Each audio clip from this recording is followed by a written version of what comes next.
My name's Eric, and that is a loud microphone. I'm sorry if that's my fault. Maybe not. All right. I'll just keep going. I have social media. If you guys want to connect, reach out, whatever, there's my handle. I hate voicemails, so if anybody's going to reach out to me, you will show your hatred for me by sending me a voicemail.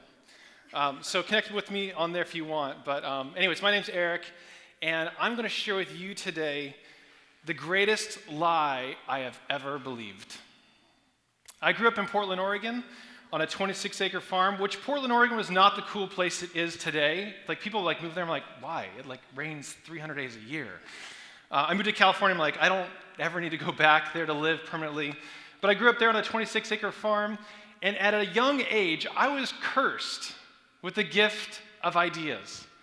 And I say cursed because when I have an idea, I see it, I think about it, I dream about it, and I become obsessed about it, and I get motivated and creative for how to make it happen. And my favorite time as a child, as a boy, and still is today, was motocross, riding dirt bikes and in our fields and creating big, huge jumps. Now, the problem with motocross is that it is horribly expensive. Nothing in this sport is cheap. And so I got creative. How do I support my habit on this farm and pay for all these expensive activities I want to do? And so I would steal corn from our backyard, and I'd go on the corner street, and I'd sell corn there. I would tie fly fishing flies and sell them to the guys at church. I'd buy broken down ATVs and motorcycles, and I'd sell the individual parts to people. I eventually got into graphic design. I would design logos for people and brochures and things. And I was an entrepreneur at a young age, but I didn't even know it. I actually didn't even know what the word meant at the time. And so at the age of 17 or so, I was competing in a bunch of local motocross races and having a great time. Now, I had grown up in a Christian home. I had great parents. I was exposed to church. But I would say I lived a pretty mediocre faith. I wasn't badly behaved, but I wasn't that great either. But one thing about me is, boy, could I swear. I had such a foul mouth, especially in dirt bikes and motocross. They're not the most polished individuals, you know. And so at the motocross track, I could use the F-bomb as a noun, a pronoun, a verb, an adverb, an adjective, and a preposition all in one sentence. It was a discovering a spiritual gift at the time. No, it really wasn't. But this is who I was. I had this safe, contained family life. And then I would go over here and go to these situations where I was a completely different person. And so I, for whatever reason, decided to put a Jesus fish sticker on my dirt bike, which I know is contradictory in many realms, but I was out practicing, preparing for a big race, and there's a few friends and acquaintances there. We were far off. And a guy, he was just an acquaintance, he looked and he's like, hey, what is that Jesus fish sticker? I've actually been curious about faith. And I'm busted. You know, I'd just been running my mouth and saying awful things. And I was caught. There's no way that I could tell you about Jesus right after what I just said. And so I shrugged it off. It's like, oh, it's just something I, grew up with my parents, whatever. And he's like, no, I'm really kind of curious. And he persisted. And I'm like, no, I don't have any interest in telling you about my faith. This is not the time. And again, hey, no, seriously, is that legit? It's like, no, I'll tell you later. And a pit filled my stomach.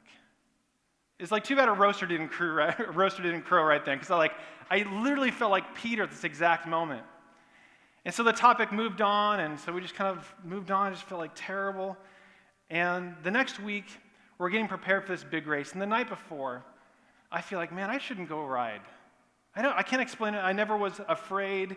My friend went and raced. And that Sunday evening, I get a phone call, and my friend, who had been asking me about my faith, he had a terrible crash in the accident and got paralyzed. And so suddenly all my fear and all my shame of my faith got replaced with courage. And I went to his bedside and I just confessed. I was like, Jesus is alive. Jesus is real. No matter how embarrassed I was, he is real. He is the hope of this earth. He is the hope of eternity. Would you know who he is? And so he received Jesus, and it was great, but this was this turning point in my life where all of a sudden, my life was set on fire for Jesus at the age of 18. And then I entered college, and I'm on fire for Jesus, but I had this really, really big problem now all of a sudden. I didn't know what to do with my faith. I love Jesus, but I don't know what to do with my faith now, because what I believed at the time is that if you really love God, you go into ministry. But I didn't want to become a missionary. I didn't want to be a pastor. They were too boring. They didn't ride dirt bikes. I want to do pranks. I want to be silly. I want to go surfing. I want to do crazy things. I just don't I'm sorry, the pastors I knew, you don't want to do fun things with pastors, really. The church is where you go where people tell you what you're doing wrong. I was I want to go have fun. But more significantly than that, I had this ravenous passion for startups, for entrepreneurship, for design, for marketing, for innovation, for technology. These were my passions. Now, these are not the terms you usually associate with Christianity or church. And in fact, Christians are usually known for taking something that's really good, knocking it off, and making something really cheesy. Of course, we have GodTube, it's like YouTube. No, we can't just make our own. We have to make GodTube, It can't be, Subway. It has to be His way, And we take these things that are cool and in the marketplace, and then Christians, make them suck. What are we doing here? It's not Gold's Gym, it's God's Gym. I mean, there's so many of these. And you go in you're in a Christian bookstore, you want to buy mints, right?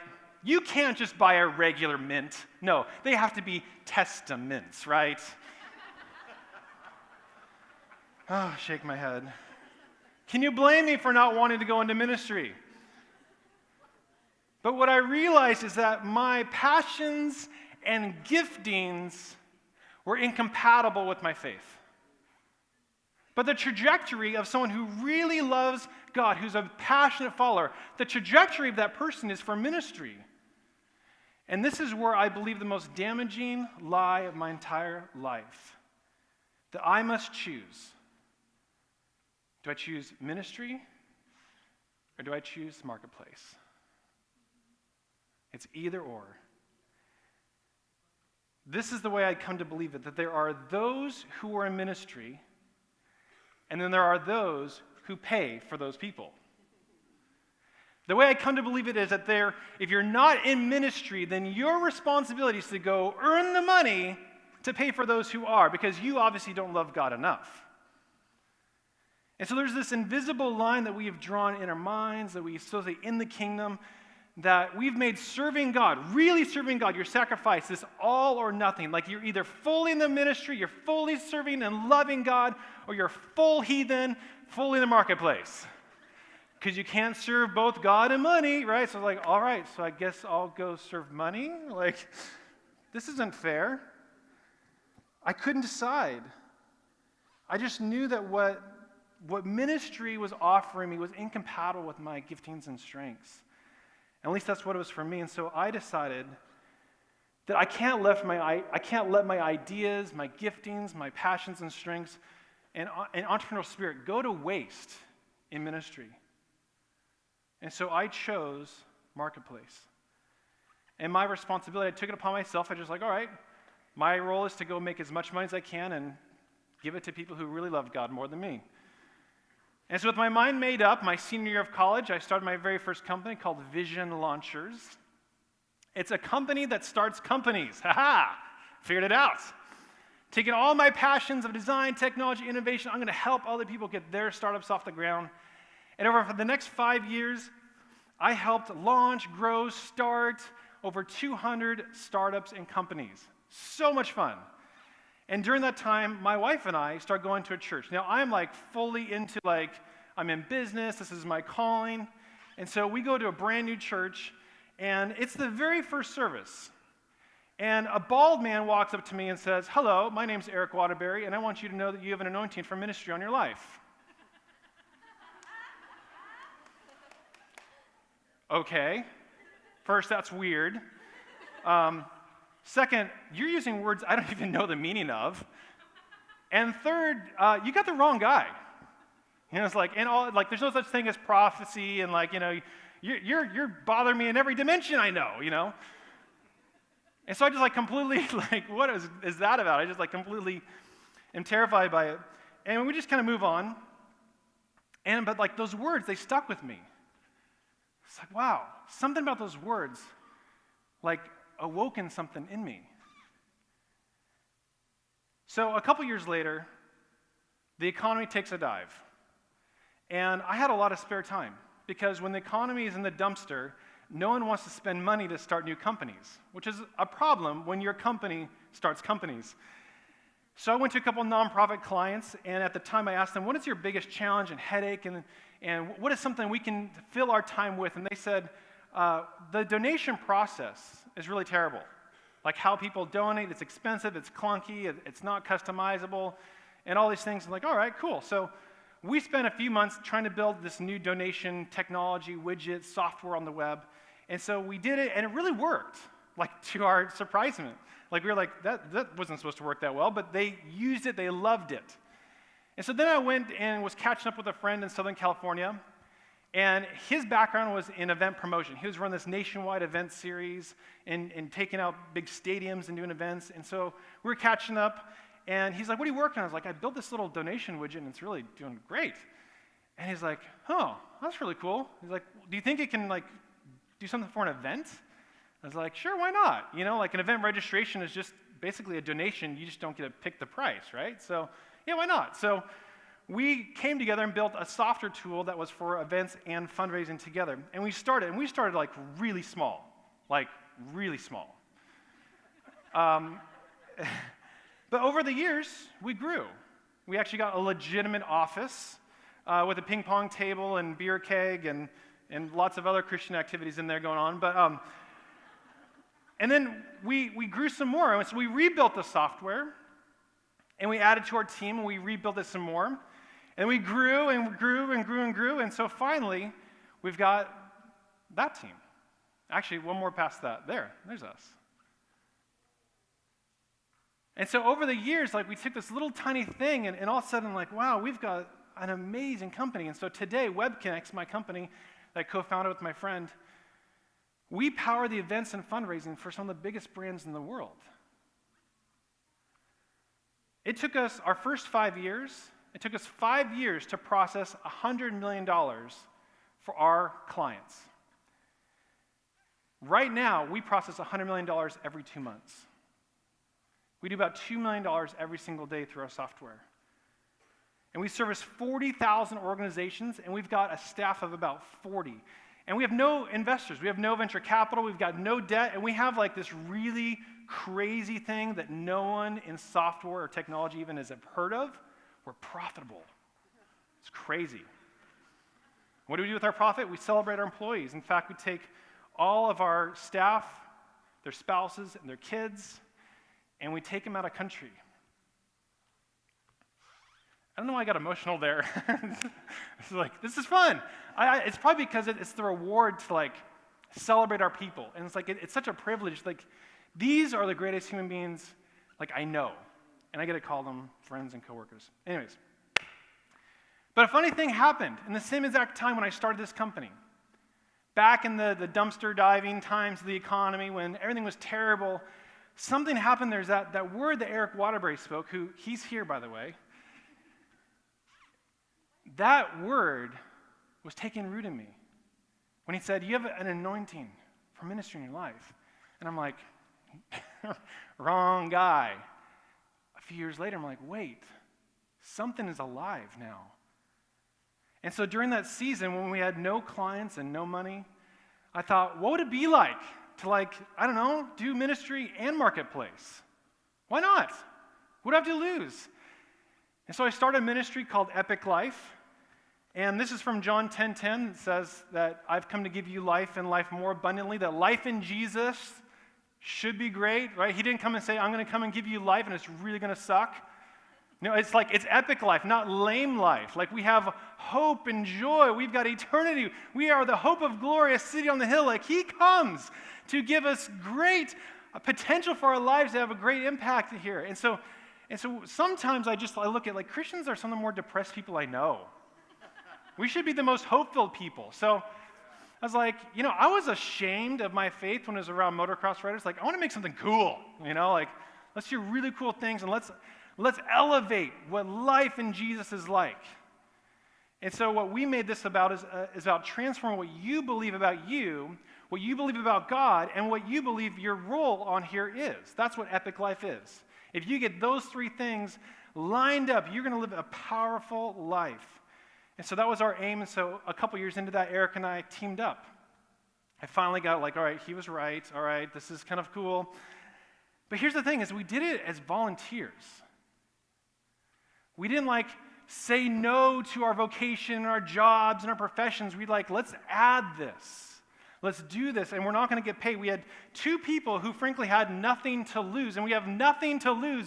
You go for it.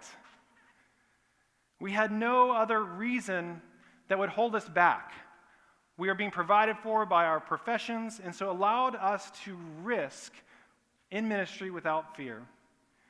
And this is very powerful, because usually you will only risk to the degree that it will preserve your safety. You will not risk in such a way that you surrender your stability, your livelihood, the food on the table. Most of us, especially in ministry, we're not going to take those chances. It's too risky. And so we will risk to the level that our fear will bring us to losing a job. And that's the line. And this is called the fear of man. And Galatians 1:10 says, if I'm trying to please men, I'm not a servant of Christ. And so much of what I was wrestling with ministry and just looking at it man, if I had to preach and teach for a job, I'd be terrible. I would do anything to keep people there because my livelihood is dependent upon my ministry impact. And so when we decided, we're going to do this and not have any financial incentive, all of a sudden the fear lifted.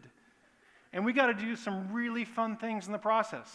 We made a lot of big mistakes and had some epic failures, but we had some epic wins too. A few of them is we built a school in El Salvador. We have no construction experience. I don't know how that thing got built, but it did. We looked and said that every single person has got a spiritual gifting in them that needs to be awakened to them, and it's called the Fivefold Ministry. We built this little software test for our people, and it's been taken now 250,000 times. 2,000 people a week take this thing. We've discipled and equipped hundreds of people, mostly through Eric Waterbury. I've preached, shockingly, 400 sermons. I counted last night. That's crazy. And the sermons have been downloaded almost 300,000 times in 170 different countries. We built a social media platform that reaches 300,000 people every single week. We host gatherings around the region in Tahoe and different places. We developed startups and help entrepreneurs accelerate their growth. We even authored a theology book, which is kind of fun. And we created tools and resources that are being used around the world. So again, we've had some epic wins and successes, but man, have we had some epic failures. Now, I joke I preached 400 sermons, but man, I probably should have been fired during the first 200 because they were terrible. And the only reason I kept going is because I didn't have a job to lose. The poor people who suffered through them. But that's how it kind of goes. You start and I need to figure this out. I'm going to get better, but I need a place to start. And so we are the living proof that you can do ministry and marketplace. It doesn't have to be this either-or thing. But as a teacher, I just can't help but give you a couple tiny little lessons. To anybody in here who's thinking about maybe you want to do ministry and marketplace, I have a couple quick things I want to share with you about how to think about this and a couple things to know. And the first one is this, is surround yourself with people who see what's inside of you. Surround yourself with people who see what's inside of you. You want to have people around you who call you to a higher level of living than what you will do by yourself. If you don't have someone in your life who's made you mad recently because they called you a higher standard, you're living a very safe existence. You will never do anything greater than your comfort zone as long as you surround every single person around you that's oh, that's cool, yeah, all in God's timing, awesome. No, not in all God's timing. It's hey, get your stuff together, man. You're meant for more than this. To say, I love you enough to have you be mad at me because your destiny depends on it. You need someone in your life that's like that. You need to seek out people who have that experience, who love you enough, and who you give permission for them to tell you no and to tell you you're wrong.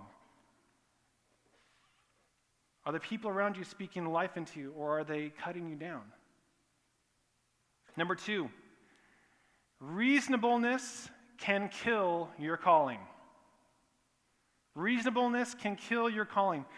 The devil will often persuade you out of kingdom ideas by reasonableness.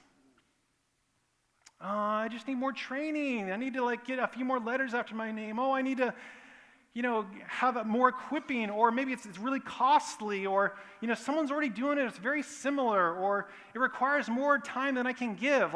We have all these reasonable expectations that the devil uses in our minds to keep us suppressed, so we never do anything of any significance. You see, God is not looking for people who have safe, contained plans. No, he's looking for people who have bold, courageous faith. See, faith is the defiance of reasonableness. Faith is not reasonable. Faith is what it is for the exact reason that it calls you to something higher, something that intimidates you and calls you to something greater than what you would normally do. Number 3 is step out now. There will never be a perfect time. If you wait for your schedule to open up for when you're ready to step out for God, it will never happen. All the devil needs to do is just keep you busy. And don't tell me you don't have time. Mr. I binge watched Netflix last night. Don't tell me you don't have time. You totally have time. It's just a matter of what you want to give up for that time. I do full-time ministry in Marketplace. It means I'm really disciplined in the areas of my life. I've got the same amount of hours in the day as you do. I just choose what the things I can and cannot do. And I sacrifice maybe the veg out time for times I'm going to press in. I discipline my morning routine. I don't spend a lot of time preparing messages. All I do is I wake up an hour early every single morning and just write whatever God tells me. I read. I put down some thoughts. And then an opportunity to speak comes. And I just look, what has God been saying to me? Okay, let's go with that. It's really not that hard. But saying yes always requires you to say no. But what we do is we get so terrified about, what if it fails? Well, so what? What if it does? Think about the worst case scenario. Your great idea, the worst case scenario is you go back to what you're doing, right? So unless you're getting into a rocket ship, the worst case scenario is probably your current life now. The very worst thing, almost fell, the very worst thing that can happen if your thing doesn't work out is to do what you're doing right now. You are currently living your worst case scenario. Number 4, no, it's probably going to suck initially. I don't know if I can say that word, but I just did. We live in a world where we are obsessed with perfection. Hello, how many filters are on your Instagram photo? And how many attempts in your camera roll did you take to get that perfect shot? We are obsessed with things going well and people seeing that things are going well. And it is crushing our calling. Jesus was looking around and the disciples deserted him. Good thing he didn't have a boss because he probably would have been fired. And he's like, so are you guys going to leave me too? And they're like, we actually have nowhere else to go, otherwise we would. Awesome. Love that. But we are so paranoid about something going wrong and someone knowing about it. You need to anticipate a bumpy ride and don't get discouraged. It's kingdom building is hard work.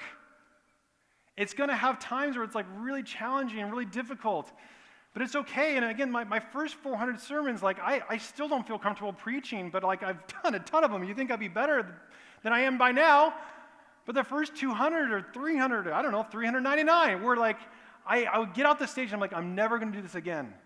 This is awful. And because no one was there to fire me, I just kept showing up. And it started sucking a little bit less and less and less and less. Those poor people. And number 5, be committed to the long haul. Be committed to the long haul. we can't be committed to 10 minutes of anything. If we stand in line for 10 minutes, we're going to light them up on Twitter like you've never seen. We are so impatient. We're so impatient about how long something takes and it didn't work, or slow internet, we just lose our minds over slow internet, right? We need to be people who have a long view, long obedience in the same direction. Almost anything that I'm successful at, it's taken me about 10 years to be successful at. And year 2, 3, or 4, this is horrible, it's a dumpster fire. Year 5, well, maybe they're bringing a hose. Year 6, it's kind of smoldering. Year 7, should we just take it behind the barn and shoot it? Year 8, well, it's kind of limping along. Year 9, it's on life support. Year 10, hey, it's alive. But what we do is that we take our dreams and our callings and we put them to death because they didn't arrive on our timeline. We take ourselves out of the running of what God wants to do in us because we got impatient. Let me end with this, is that we need to change our mindset for we consider calling. God called me to, God called me to. I mean, we use words like God called me to the missions field, God called me to Africa, God called me to youth ministry, God called me to campus ministry.